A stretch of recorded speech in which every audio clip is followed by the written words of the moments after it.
What's up, you guys? I'm back. I know I look kooky crazy, but we're gonna do a bedtime story. Okay, I just got back inside. Was just a little felt like it's the perfect time. So I decided to do The Fox and the Hound, Friends Forever. I just decided to pick a book that was like not as mainstream as the rest of them, especially out of the Disney Princess book, but let's begin. Todd, a fox, and Copper was a hound.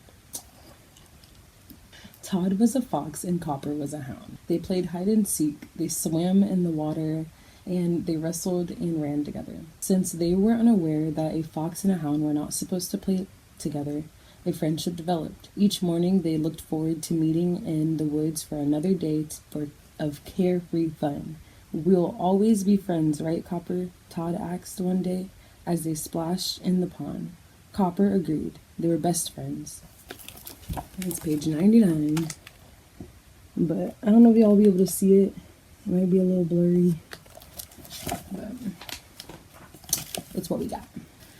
It says, neither could think of a reason why that should change, as they chased each other in the afternoon light. Then one morning, Todd was disappointed when Copper did not come to play. Amos, the puppy's master, had decided that it was time for Copper to learn to hunt, like his old dog, Chief. Copper loved Chief like a father. He was eager to impress him and soon learned how to track the scents of many animals, including foxes. While Copper was away, Todd was lonely. Mrs. Tweed, who had cared for Todd since he was an orphan as a cub, kept him company during the long winter. Still, the growing fox missed his friends. He missed Big Mama, the owl, with her exciting stories and wise advice.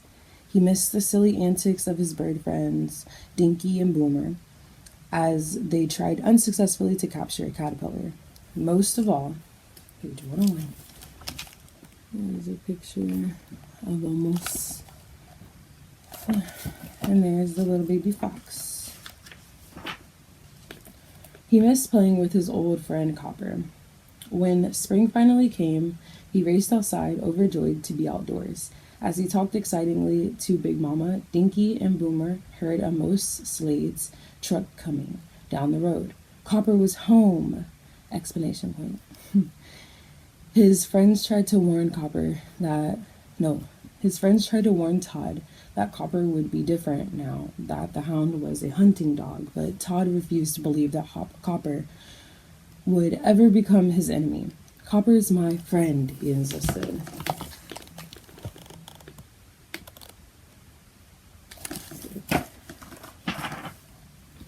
That night, while Chief and Amos slept, Todd paid a visit to his old pal.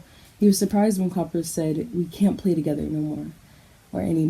As the fox tried to convince his friend to reconsider, Chief woke up and raced after Todd. When Amos ordered Copper to help track the fox, the hound purposely led the hunter and Chief in the wrong direction. "I don't want to see you get hurt," Copper whispered to the scared fox. "Run away, or run that way." Todd obeyed happily, realizing that their friendship wasn't over yet. When the fox returned home, Mrs. Tweed was very anxious. She wanted to keep Todd safe and happy, but knew that she could no longer protect him from Amos. Sadly, she hugged the fox, removed his collar, and left him in the wildlife sanctuary, where she thought he'd be safe. I thought Mrs. Tweed was the owl. How'd she leave him in the wild? Or was she okay. The first night was long and difficult. Todd was scared and confused. He missed his warm bed and his friends. Beginning to despair, he caught sight of the most beautiful creature he had ever seen! Exclamation point. It was Vixie, whom Big Mama, had called upon to help the lonely fox. She batted her lovely eyelashes with a sweet hello. Todd was in love.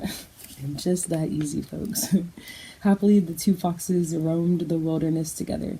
Vixie soon, when I tell you he forgot all about his friend, Vixie soon taught Todd how to fish and how to get along in his new forest home. See, it always takes a woman.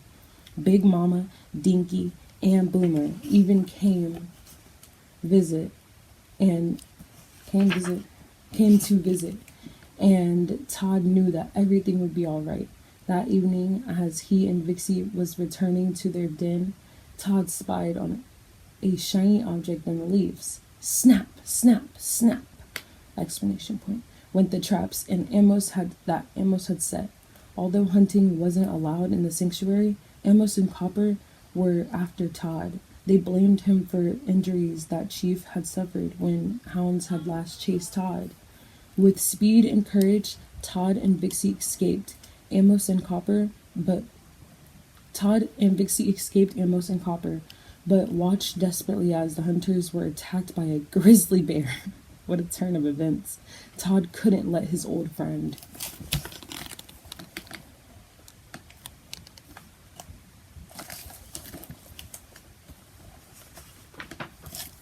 come to harm.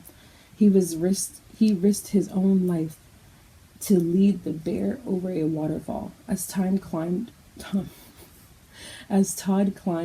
onto the bank breathlessly, Amos pointed his rifle at the fox.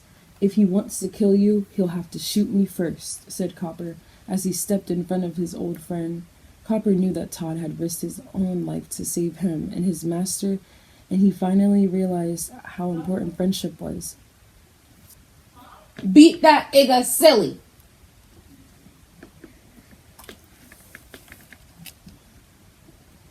A true friend like Todd would be a friend forever.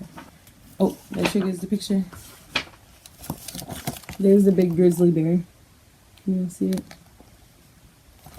it?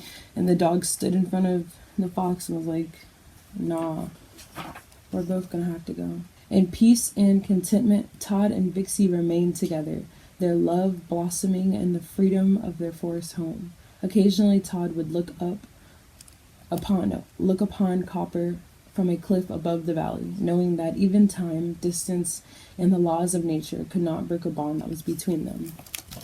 Oh, that's sad. They didn't end up being friends together. It was just from a distance, I knew that I always got you, but it wasn't really.